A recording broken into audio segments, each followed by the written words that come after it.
সবাইকে নমস্কার। আমার চ্যানেলের নতুন একটা ভিডিওতে আপনাদের সবাইকে স্বাগত। প্রথমেই বলি, এটা একটা রিকোয়েস্টেড ভিডিও।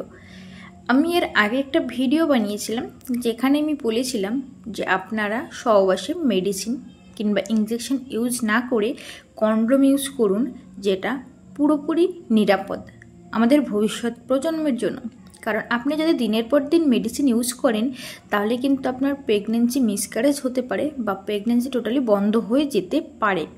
এটা 100% না, বাট 70% কিন্তু এটাই আমাদের রিপোর্ট বলছে। তার জন্য যদি আপনি কন্ডোম ইউজ করেন এটা কিন্তু টোটালি 100% সেফ থাকছে। তো অনেকেই বলেছেন যে আপনারা কন্ডোম ইউজ করতে স্যাটিসফাই নয়, তো তাদের জন্য একটা সেফ পিরিয়ড বলতে বলেছেন। তো আজকে আমি সেই সেফ পিরিয়ডটা বলবো। তার জন্য এই যে উপরে দেখতে পাচ্ছেন একটা আমি 28 দিনের হিসাব করে একটা ক্যালেন্ডার এঁকে নিয়েছি। আমরা মেডিকেলি ভাষায় এই মেথডটাকে বলি ক্যালেন্ডার মেথড। প্রথমেই বলি, যাদের ইরেগুলার পিরিয়ড বা অনিয়মিত পিরিয়ড হচ্ছে তাদের ক্ষেত্রে কিন্তু এই মেথডটা একদমই কার্যকরী নয়। আর এই মেথডটায় একদম সর্বশেষ পর্যায়ে 10% কিন্তু প্রবলেম বা থেকেই যাচ্ছে, যেখানে প্রেগনেন্সি আসতে পারে। তারপরও আমি ভালো করে আপনাদেরকে বুঝিয়ে বলছি, কিন্তু যারা অনিয়মিত ইরেগুলার পিরিয়ড হচ্ছে তারা কিন্তু একদমই ট্রাই করবেন না, তাহলে কিন্তু আপনি প্রেগনেন্ট হয়ে যাওয়ার সম্ভাবনা থাকবেই। তো চলুন এই যে ক্যালেন্ডারটা ভালো করে দেখুন। আমি এখানে 1 তারিখে আমি পিরিয়ডটা ধরেছি 28 দিনের ক্যালেন্ডারটা এঁকে, আর হচ্ছে গিয়ে 4 তারিখে শেষ হচ্ছে। আমি এটা গড় হিসাব ধরে নিয়েছি। তো একটা কথা হচ্ছে, যেদিন পিরিয়ডটা হবে ঠিক সেদিন থেকে 14 দিনের মাথায় ওভুলেশন হবে। ওভুলেশনের আমরা ডিম্বাণু তৈরির টাইমটা ধরছি 14 ± 2, 14 দিনের 2 দিন আগেও হতে পারে বা 2 দিন পরেও হতে পারে। তো এই জন্য 14 দিনের 2 দিন আগে হচ্ছে 12 এবং 14 দিনের 2 দিন পরে হচ্ছে 16 তারিখ পড়ছে। এই যে 12 থেকে 16 এটা টোটালি হাই রিস্ক। এই সময় ডিম্বাণুতে তৈরি হবে, আর এই সময় যদি সহবাস করা হয়, শুক্রাণুটা যদি ডিম্বাণুর সাথে মিলিত হয়ে যায় তাহলে কিন্তু পুরো টোটালি আপনি প্রেগনেন্ট হয়ে যাবেন বা কনসিভ করে ফেলবেন। তার জন্য এই 12 থেকে 16 তারিখ এটা হচ্ছে আমরা ধরে নিই হাই রিস্ক।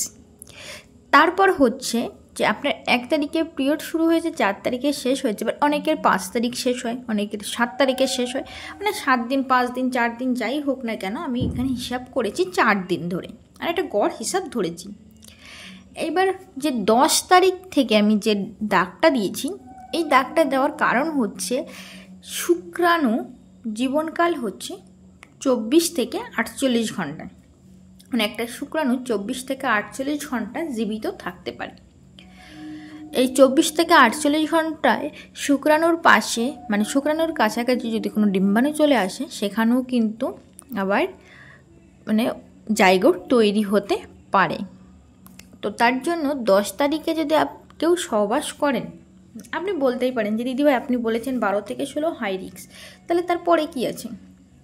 10 তারিখে যদি আপনি সহবাস করেন আর 10 তারিখের 24 ঘন্টার বা 48 ঘন্টার ভিতরে 12 তারিখ কিন্তু তো চলে আসছে।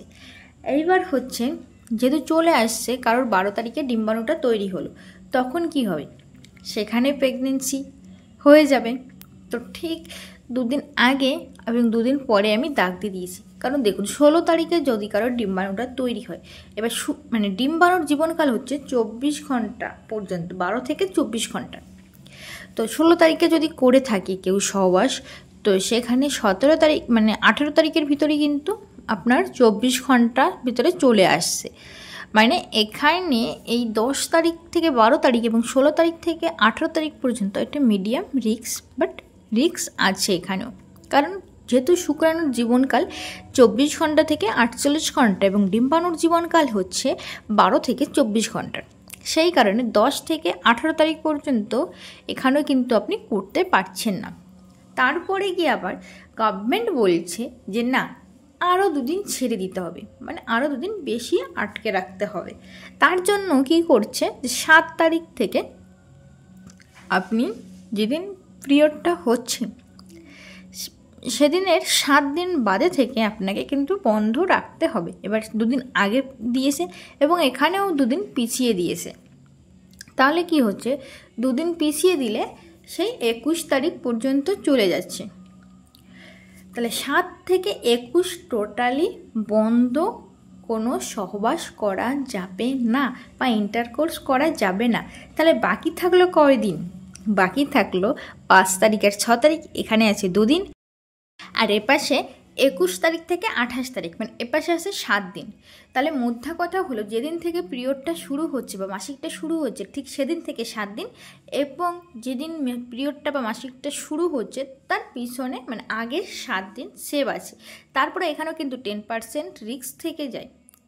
এইবার একটা কথা বলি, কথাটা হচ্ছে আমাদের মেয়েদের শরীর থেকে প্রচুর পরিমাণে মিউকাস নির্গত হয়, বিশেষ করে যখন ডিম্বাণু তৈরি হয়।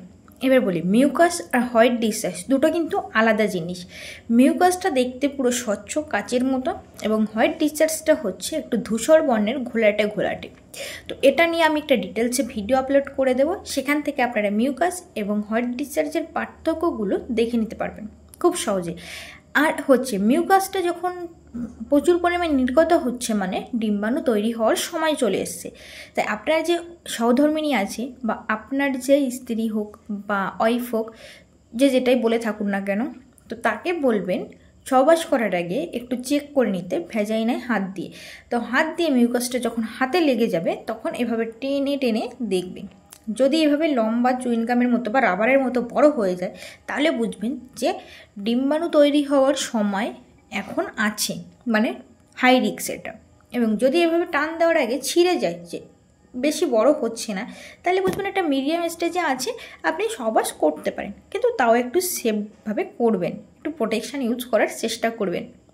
ঠিক আছে, তো ভিডিওটা আপনাদের কেমন লাগলো অবশ্যই কমেন্ট করে জানিও। দেখা হচ্ছে পরের কোনো ভিডিওতে।